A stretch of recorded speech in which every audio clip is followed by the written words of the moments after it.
fodpaneler. Jeg har grundet den en gang.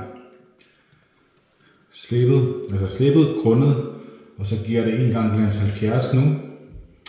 Og så furer jeg i aften, og så i morgen så giver jeg den sidste lag maling. Men her på toppen, der lægger jeg lidt mere maling på.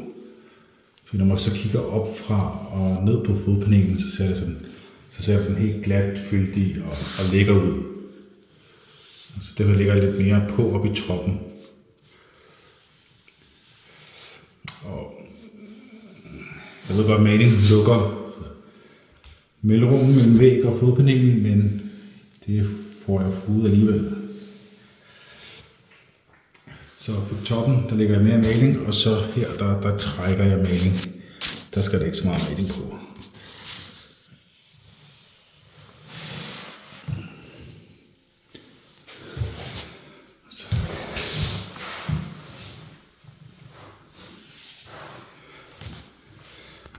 Så ser det så lækkert ud oppe i toppen.